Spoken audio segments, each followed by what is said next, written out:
Hi, this is Lawrence Frontera with A Punk with Toys, and today we're going to take a look at the Valaverse Action Force Kereg. If you like this video, give me a thumbs up, follow the channel, I appreciate it.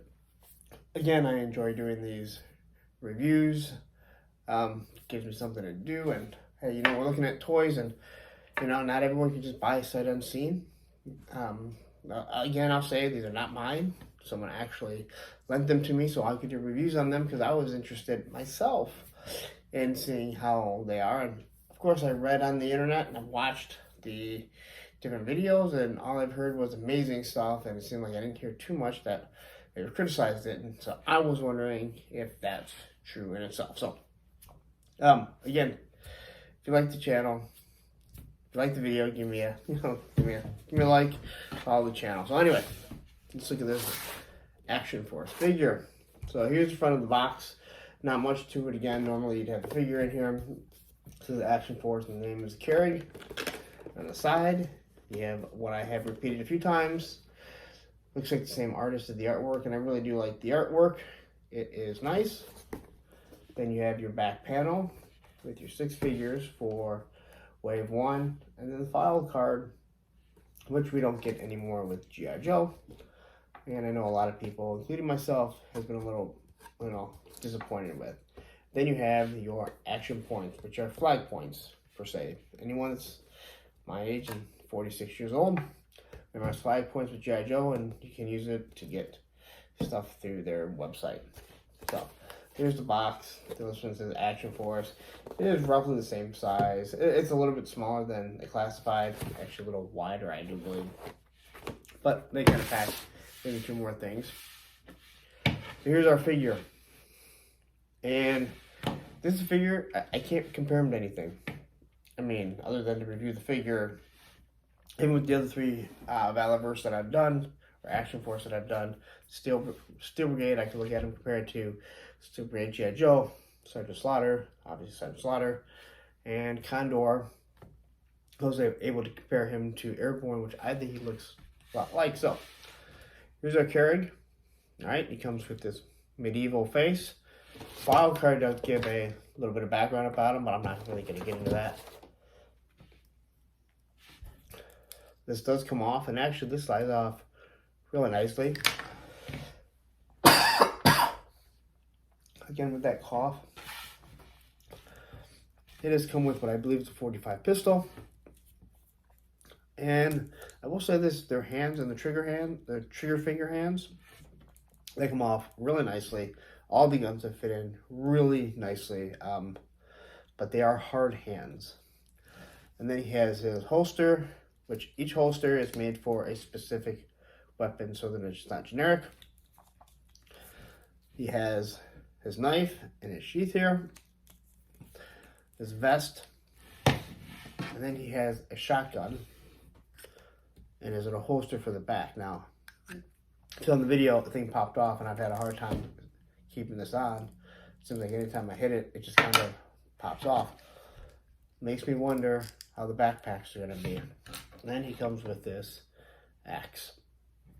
So, as I said, with the rest of these Action Force figures, and it seems like I'm having a disagreement with what a lot of other people have said on the videos that I've seen, but these are not my figures.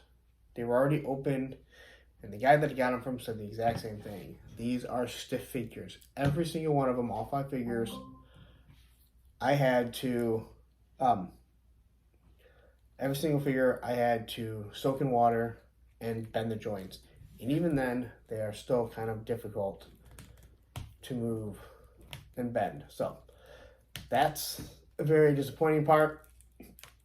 Not disappointing, but people make it sound like they were ripping on other figures, other lines that you have to do that, and I have not had any figures nearly as stiff as these figures, going back to all the Marvel Legends that I've had. I don't have a lot of NECA figures, and I know NECA is like notorious for just soaking them, so I'm going to tell you right off the bat, soak these, especially if you want to get the hands off. I've seen someone snap it. These are real brittle, and they're really scary that they're going to break, and I'm being extra cautious because they're not my figure. So let's take a closer look at this figure. All right, so here we are. Quickly at the box. All 6 figures from this wave. 2 bad guys, 4 good guys, and an army builder. Here's his file card. Kereg gives his name, infantry, and a little backstory of them. And again, they're a little his flag points, action force on one side, and again the artwork, which I really do like the artwork. I think it's really nice. All right, so I'm gonna take a look at the figure, and what we get with him is the stand. This is action force. It's like a metal crate. It has 4 different pegs on it, and it has a slit back here to put the file card if you just want to stand them. I think it's a really nice idea. I will once again complain that the holes on their feet are too small, and you really have to push, and maybe if you heat them up, it'll take up a little bit better, but I have a hard time getting it to go down, and that's not even close, and I was pushing pretty hard. So that is one thing that definitely, in my opinion, needs to be taken care of. Here's a Small Joe's stand that I use and had the exact same issue. No problem, exact same issue getting this on. So it's not the pegs that are too big, it's the holes that are too small, because I used Beachhead in the last video and boom, went right on without a problem. Okay? Again, Classified is actually using or Hasbro, shall I say. It is a softer material, softer plastic for sure. So, this guy comes with 4 sets of hands, like the rest of them. I believe they're all the same hands. They have 2 fist hands, the thumb wrestling hand, which is super tight, so tight that I couldn't even get the axe in it. As a matter of fact, when I put the axe in it in the picture at the beginning of the video, I used the trigger hand because I wasn't going to soak this right now. But if you want to get these things to bend, I was actually able to get that one to bend. So, and then you have your cupping hand. So if you want to grab a rifle, hold it. This is, in my opinion, the best of all the hands, because no one else seems to have this. And then you have your trigger finger hand. So when you look at the package, if you want him to be left-handed or right-handed, they give you all the hands for either or, which is real nice. That is by far one of the best things on this. All right, and here's his medieval helmet. And the file card does talk about it being some sort of medieval times that he tries to go back to. The other thing about these is this plastic is really, really hard, to the point where, excuse me, that little pointer right there, it actually hurts. Like if you push on it, it hurts. This axe here, when I was trying to get it into his hand, this is sharp and that will cut you easily. Like it will just dig right into you. So these things are really, really hard, and they're kind of brittle. I have the prototype accessory pack, and I already had one gun that broke because it fell shortly after I gotten it. Not with the figure, it fell and broke, and I'll go over that at another time. So here's your figure. It's got this nice pistol. I like the way they set, and when you push it down, it sits into place. You flip them upside down, you don't have to worry about it falling out. So, but they are. Have to worry about me dropping it. All right, here we go. So there you go. Nice looking pistol. You have this big old blade. All right, which is nice. Again, it's sharp. It's pointy. So, slides in. Again, he does have his pinless joints. So here's his knee. It goes up this far. And as I mentioned on all the other videos, due to the straps right here, this is as far as you're going to be able to get his knee to go up. But if you can see at the beginning in the video and the pictures, you're able to get them, I think, in a position. I don't think you needed to go much further than that. The vest does come off. This guy would actually be fine taking his vest off. Unlike Sarge, who has this painted black. And then you have his shotgun. And I really do like this holster, but I'm going to tell you, you're probably going to have to put some sort of like sticky tack on it if you want it to stay in, if you're going to move around. And this actually feels really nice. It's a soft plastic, not hard like, you know, a lot of the other stuff. But the gun here, as you can see, like, it keeps them straight, but these things will snap pretty easy at small points. So that goes on there. So the details on it are real nice. For the most part, you have these nice painted apps. And then we're going to look at the face. And see if I can get it looking really nice there. All right, let's stop this for 1 second. All right, so I dropped it into 4K, so you might be able to get it better. So I think the face sculpt is nice, but this is the same issue that I had with the Condor. And my buddy that let me do this, he said the same thing before I even saw it, but I think there's just too much going on with the paint apps. And as I said before, sometimes less is more. And I think that really fits perfect with a figure like this, is that less might be more. I was looking at some of the early pictures of the prototypes, and I saw the Condor, and I thought his face actually looked better. There wasn't too much going on, but that's just me. Everyone else seems to be different, but I'm just being honest on what I see. So, a few things that I want to point out here.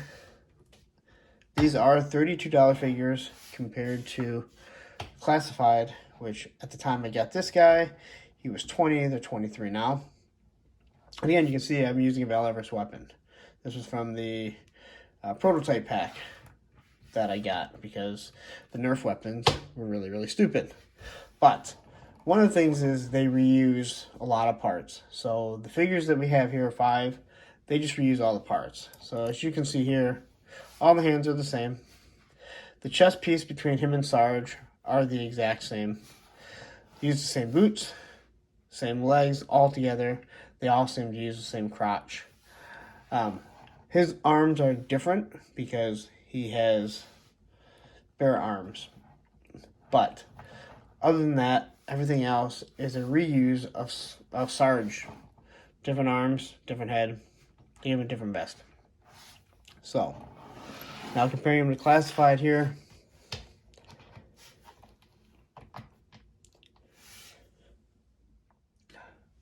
So they scale real well with Classified, as you can see. I think you make a great Dreadnought. You know, like the more you read about him, the more he seems more like a leader. But if you want to put him in like the Cobra lore, I'm going to just say he fits perfect with the Dreadnought. But hey, that's just me. But again, a little bit taller.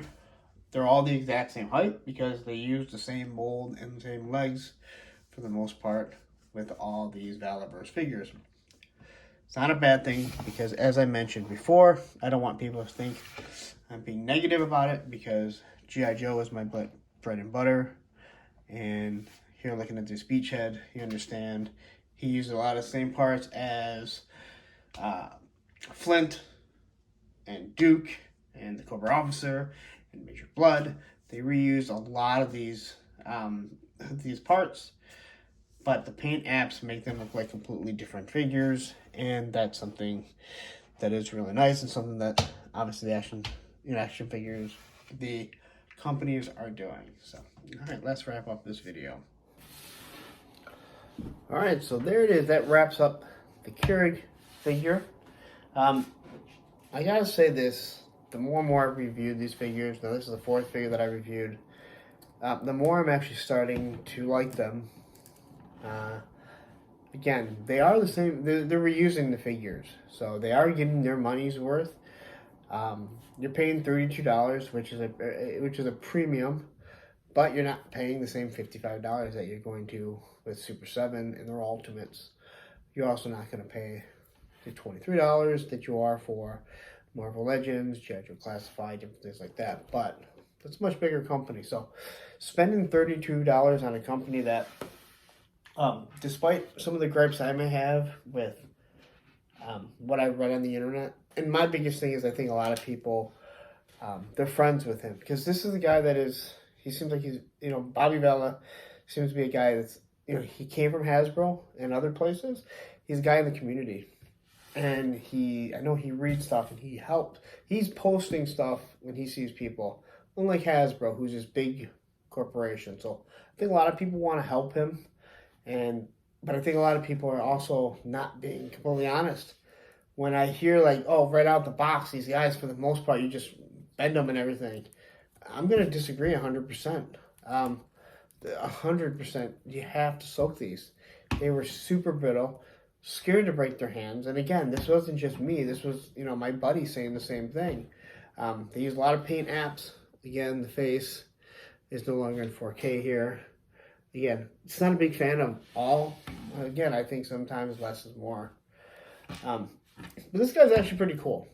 And I don't read the comics. I don't know everything that's going on, like what he is. These other figures I gravitate more to because they kind of remind me of G.I. Joe figures from the past that I have. I like doing comparisons. But I will say this, the more I hold these figures, the more I tend to like them. I think it's a good figure. When people say it's so much better than a classified figure, I'm going to disagree. I will say this, with Beachhead here, you can kind of see how loose he actually is. There's no looseness with these figures, okay? But again, they're also super stiff. I mean, really stiff. They also seem to weigh a little bit more. So whether it's better plastic or what, that I can't tell you. You know what? Let's try this really quickly here and let's see how. I mean, it seems to actually fit maybe a little bit better than Beachhead here. I can grab Beachhead's one. I wonder, it's not even gonna stay in there. Yeah, just shake it a little bit. It doesn't even go in all the way, so, maybe it's just this figure, but here, as I said, I was trying to compare these two. They're nice figures. I think they're gonna go really well with G.I. Joe. He's a G.I. Joe fan. Again, I think I said this in the other videos. I believe that if he had his way, he would have loved to have been able to take over the G.I. Joe brand over at Hasbro. I think he would have done really nice things over there. I could be completely wrong, so don't anyone quote me on that. But he's a Joe fan, and I know he's a toy fan. So what he is trying to do is trying to bring a really nice action figure, a collectible for us, to line. And I think he did a really good job. In one of the videos, he did talk about how, he already has things that he's trying to fix for the next wave that's coming out. But when I hear people say, yeah, this is 99.5% perfect, I disagree. But that's not saying that it's bad either. I'm just giving you an honest review. Tight joints. Again, once I move them a little bit more, it's not bad. You can get them in all the same positions as your Classified, your Marvel Legends. They do have the butterfly joints. I did kind of forget to mention that in the last few. But as long as they have a vest on, especially some of these bigger vests, you can't really cross their arms anyway to get like a cross effect. So anyway, I'm rambling on. It's time for me to go. Again, if you liked the video, give me a thumbs up. Follow the channel. I appreciate it. I'll be doing more reviews. Got one more figure to do here. I do not have the Swarm. If you want to follow me on Instagram, Punk with Toys. I'll be posting out toys that I get and other ones I don't always do reviews. So anyway, I'm out of here. Have a great night and happy toy hunting.